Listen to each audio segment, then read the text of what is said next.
Major General Melquiades Feliciano. Siya po ay kasulukuyang Deputy Chief of Staff for Civil Military Operations o CMO, J7 ho ng AFP o Sandatang Lakas po ng Pilipinas. Graduate po siya ng PMA Class 1985. May master's degree po si Major General ng Public Administration sa Philippine Christian College. Nakatanggap rin po siya ng iba't ibang parangal. Ito po si General Feliciano mula ho sa military at civilian sector. Magkakausap po tayo dito. Welcome, sir. Thank you, Alex. Alam mo, Alex, isa rin po kasi ako sa mga Muslim. Pero itong mapapanood natin, nagbibigay rin ito ng pangamba maging sa amin. Narito po, panoorin natin. The story of Islamic State of Iraq and Syria is based on religion, and they use religion to impose their political will. In 1989, Abu Musab al-Zarqawi, a Jordanian, was trained in Afghanistan to become a mujahideen. Mujahideen is a holy warrior. In 1999, Zarqawi was recruited by Osama bin Laden to join Al-Qaeda. When bin Laden and his Taliban troops lost in 2001 to U.S. troops, Zarqawi hid in Iraq. But the U.S. also invaded Iraq in 2003, and Zarqawi founded the Islamic State, Jamaat al-Tawhid wal Jihad, the party of monotheism and jihad. Zarqawi targeted the Shiite population in Iraq because the Shiites were behind the force who ousted Saddam Hussein. From there, Zarqawi became the spiritual leader of Sunni, where he implemented the Sharia law, and part of it was to behead the enemies. In 2006, U.S. forces killed Zarqawi in Baghdad, Iraq. Zarqawi's group continued to fight. In 2011, Abu Bakr al-Baghdadi regrouped the disgruntled sons of Iraq and called the group Islamic State of Iraq. IC trained the former soldiers of Saddam Hussein as suicide bombers, and they created a base in Syria to fight Shiite military, then recreated their name into Islamic State of Iraq in Syria, or ISIS. ISIS continued their crusade in fighting Christians and Kurds, where they behead their victims. ISIS has spread their wings in some Southeast Asian countries, and on February 1, 2014, the Philippine military confirmed that they discovered a black flag in a BIFF camp, a sign that ISIS is trying to penetrate our land. We must keep the ISIS from further radicalizing our country. We must defend the Republic.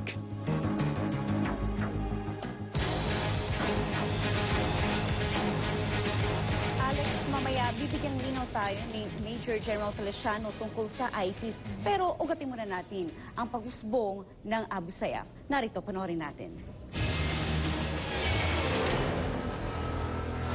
In 1991, Muslim fundamentalists have been alarmed as parts of the Quran has been translated and changed. A local leader from Israel based its changes in the European war during the 17th century, where the myth of religious violence transpired. Egypt and Saudi Arabia protested and failed against reviving this belief in the religious violence among Muslims. Why did they revive this old-fashioned practice? To change the perspective of the young current Muslims in the world. The perpetrators organized a narco-terrorist army that aims to bring about a state where mankind will no longer have wills of their own. Illegal drugs were used for mass mind control and are always part of irregular low-intensity warfare against all the free people in a free society. Abu Sayyaf is part of a group founded under the organized narco-terrorist armies. Their locations of violence are in southern Philippines, Brunei, Malaysia, and Indonesia. The first leader of Abu Sayyaf is Abdurrajak Janjalani, a Philippine Muslim who fought in the International Islamist Brigade in Afghanistan during the Soviet occupation.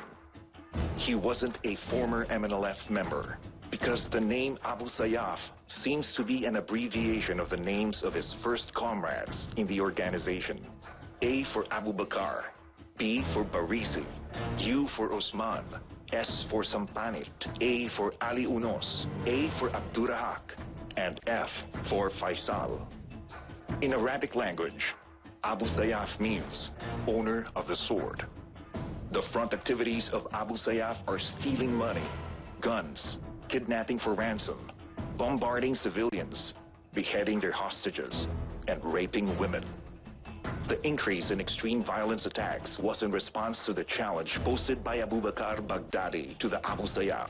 Kill Christians, pillage the cities, sow mass fear and terror so they can be recognized as part of the extremist.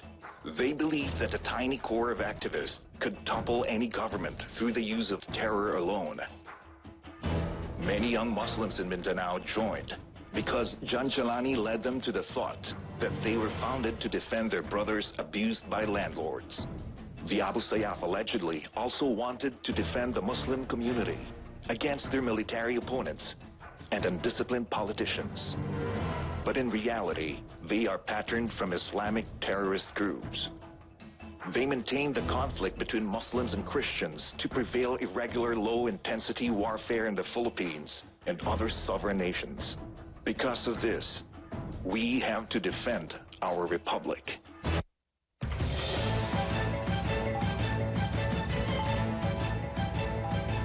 Okay, kita mo naman, Princess, sa video pa lang ho, lubos na ho natin nakilala ito pong Abu Sayyaf. Ako'y isa pong reporter, anchor. Sa tanang buhay ko, lagi ko nababanggit itong Abu Sayyaf nito . Pero hanggang ngayon po, hindi pa rin po ito na nasusukol ng ating gobyerno. Pero malapit na rin yan. Ito po, kumikita ba ho ang Abu Sayyaf sa kidnap for ransom? Pero yung ba ang kanila pong layunin? Kaya sila ho nabuo? O religion-based ba rin ba ito gaya ho ng ISIS? Kaya tawagin na ho natin si Major General Feliciano para pag-usapan po natin ano bang relasyon ng Abu Sayyaf at ng ISIS. Major General, go ahead, sir. Alex and Princess, good evening. Good evening also to the televiewers of PTV4. Let me start with the relationship of the ISIS to the Abu Sayyaf.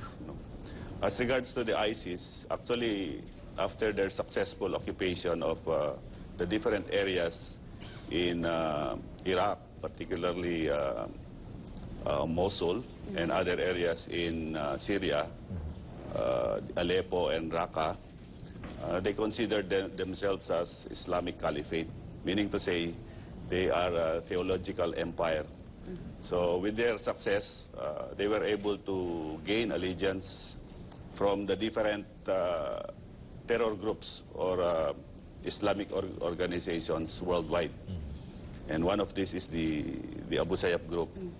And also, they were able to institutionalize the slavery, rape, and they have established terror. And also, they could instruct terroristic acts outside Syria and Iraq. And also, they were able to inspire what they call yung lone wolf na tinatawag nila. And it's an attack from their sympathizers as far as the areas of Canada, particularly Ottawa and Sydney. So this means that even in highly developed countries, non-Muslim countries, they can recruit members and do the attacks. So that's how their influence is being portrayed. And also, how did ISIS became so powerful? Actually, many of their weaponry came from the Iraqi army after the pull out of the U.S. troops. And when the Iraqi army were left behind by the U.S. troops, they were considered as weak, but they were highly equipped. So, and they were not prepared to face the ISIS. So many of their weaponry were recovered by the ISIS and used in their terroristic activities. And also, as regards to their funding, they engage in racketeering and extortion. So many individuals and businesses paid for their safety. And also in areas they have control, they implemented taxation and they have exploited some of the resources in the area and use this as to finance their operations and other terroristic activities. Also they engage because Iraq and Syria are rich in oil resources, so they engage also in selling oil to the black market in the adjacent countries like Turkey. And also, with their rise into power, they were able to influence actually 35 organizations worldwide, from the Philippines, Indonesia, India, Pakistan, Afghanistan, Saudi Arabia, Yemen, Egypt, Sudan, Libya, Lebanon, Tunisia, Algeria, Mali, and Nigeria. So this now explains why there are foreign terrorists in the country. And with that, also, they have also a grand plan. The ISIS had this grand plan of having an extremist expansion in the Southeast Asia, and it is called the triangulate plan, which involves the Philippines, Indonesia, and Bangladesh. As you can see, within the triangle and in the vicinity of the triangle, there are terrorist groups that pledge allegiance to the ISIS. Actually, the first who pledged allegiance to the ISIS is the group of Boko Haram in Algeria. It was in sometime August 2014, and followed through where the terror groups from India, Bangladesh, and Pakistan towards the end of 2014 up to 2015. And also the former Al-Qaeda organization, which is the Jama'ah Islamiyah in Southeast Asia, also pledged allegiance to the ISIS sometime 2015. So makikita natin dito, yung former organization ng Al-Qaeda, actually yung Abu Sayyaf, it started with Al-Qaeda organization. Now it is just sometime 2015 na nag-pledge na sila doon sa ISIS. Okay. So as far as the ISIS expansion in the Philippines, currently with the shrinking of the territory and the battle space of the ISIS in Iraq and Syria, they are now on the process of decentralization. So many of the foreign fighters are coming back or are going to other areas, and of course the Philippines, particularly Mindanao, was seen to be a hub in Southeast Asia for terroristic activities because of the presence of the foreign terrorist groups, particularly the Abu Sayyaf group, the BIFF, the Maute group, and the Ansar Khalifa in the Philippines. So another indication on the expansion of the ISIS in the Philippines, Isnilon Hapilon was declared by Abu Bakr Baghdadi as the Amir in Southeast Asia. This means that Isnilon Hapilon is the leader of the Islamic country in the Southeast Asia. The reason why Isnilon Hapilon was or went to Lanao, because at that time when Isnilon Hapilon went to Lanao, there was unrelenting military operations in the Abu Sayyaf area, particularly in Sulu. And in fact, it's ongoing up to now, Basilan and Tawi-Tawi. So Isnilon Hapilon saw Lanao as an area that he could establish a caliphate in that area, and with the presence of the Maute group and the other organizations in the area. Now, as far as the Maute group is concerned, actually the Maute clan has 3 groups. The first group is the religious group, which is composed of the Maute brothers. Actually, the Maute brothers, Abdullah and Omar, are Philippine scholars. The government sent these 2 siblings to the Middle East, and they have finished their courses in jurisprudence, and it was there where they were radicalized. The father, who is a highly officer of the MILF, and is part of the religious organization. The other one is the group which is involved in business, legal businesses in the area, and the other one in the illegal activities like illegal drugs. So the Maute group, so illegal drugs are a potential means of getting resources. So they have involved themselves in the illegal drugs, like the manufacturing of shabu, and they were able to establish alliance also with the local chief executives in the area through this illegal or underground economy or illegal activities. The reason why they have influence over some of the politicians in the area, kasi kung walang alliance yung some of the politicians, I don't think they can do what they did now in Lanao, na hindi makakarating sa authority yung presence ng mga hundreds of local terrorist group in the area. Okay. No? So, Major General, mukhang napaka-concise at malinaw ang relasyon po ng Abu Sayyaf at ng ISIS. Thank you so much po, Major General Feliciano, for that.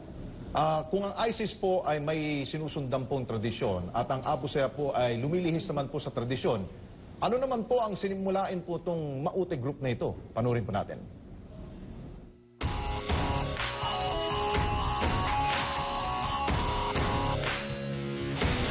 In October 4, 2016, Davao City bombing occurred and 3 men linked to the Maute group were arrested. In May 23, 2017, Marawi is in a total chaos as the Maute group set their attack. Former Abu Sayyaf leader Isnilon Hapilon led the attacks. The attack resulted in the destruction of homes, livelihood, and death. Who is this Maute group? How did the Maute group come to be? Not more than 2 years ago, the Maute group first emerged terror in the town of Butig in Lanao del Sur. It was the time the Islamic State of Iraq and Syria in the Middle East started to hit the news. They want to establish Khilafah, or Islamic State, in the Southeast Asian region. First, they attempted to create Khilafah based in Malaysia, but it was thwarted. They also tried to establish another base in Indonesia, but failed again, until they targeted the Philippines. The Maute group was founded by siblings Omar and Abdullah Maute, who originally named as Dawla Islamiyah and eventually became known as the Maute Terror Group. Omar and Abdullah are descendants of a big Maranao warrior clan in Butig. Butig is the headquarters of the Maute group, which is a stronghold of the Moro Islamic Liberation Front, and both groups are tied by blood or marriage. Brothers Omar and Abdullah Maute are first cousins of Aziza Romato, the wife of the late MILF Vice Chairman for Military Affairs, Alim Abdul Aziz Mimbantas. The Maute brothers themselves were once members of the MILF and were former contract workers in the Middle East, who both studied Islamic theology in secular schools in Syria and in the United Arab Emirates in between works. It was told that they were affiliated with Jima'ah Islamiyah. Some reports indicate that the Maute group carries the black flags bearing the insignia of the ISIS. Training manuals and other documents for militants under the Islamic State were recovered in their camp and indicate that the group is trying to link up with ISIS. The Maute group is said to be actively recruiting minors for service as child warriors and uses the non-passage of the Bangsamoro Basic Law as propaganda. It all started wherein the beneficiaries were indoctrinated into the extremist views of Quran. Now they started sowing fear. The violence in Marawi resulted in the declaration of martial law across Mindanao. And by law, I had to declare martial law in the Mindanao group of violence for a period that exceeding 60 days.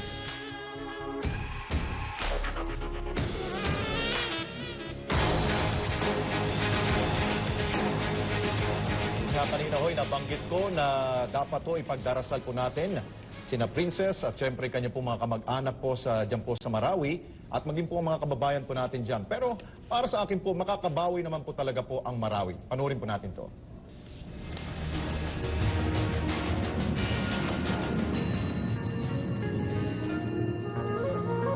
Marawi is one of the most conservative Islam communities and is known to be the center of Muslim culture of the Philippines. People in the city are resource-oriented and agriculture is their main livelihood. It is formally known as Dansalan, which means a place for destination, because of its beauty and rich tradition, rolling hills and valleys, and a very large placid lake. But in the midst of its peaceful living, Marawi was invaded and attacked by the Maute group. The attack resulted in destruction of homes, a mosque and a hospital, death of soldiers, policemen and civilians. It was with one blast that turned the bright Marawi into gray. The calmness became fear and the light became dark. Despite the storm, Marawi still stands with high spirits. But Marawi cannot do it alone. Marawi needs us, Filipinos. Marawi's faith will not be ruined because of the Maute group. Because Allah will never fail Marawi people. Magbabalik pa po kami. Huwag kayong lulubay. We must defend the Republic. President Rodrigo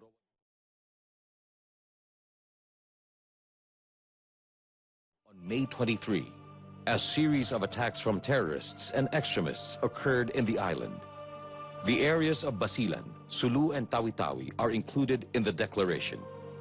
To find out the situation in Mindanao, the president has cut short his visit in Russia. That as of 10 p.m. Manila time, he has already declared martial law for the entire island of Mindanao. After martial law has been declared, within 48 hours, the president needs to submit a report in Congress, either personal or written. It is stated in our Constitution that martial law and the suspension of writ of habeas corpus is effective only within 60 days. The extension is up to the Congress decision. Martial law can be negated by the majority of votes in Congress. The Supreme Court can also question and decide on the declaration of martial law within 30 days. President Duterte's declaration of martial law in Mindanao aims to protect the residents who are being ruthlessly killed by local terrorists. The proclamation of martial law in Mindanao also aims to eliminate the fear of the Filipinos that the chaos in Mindanao is spreading throughout the country.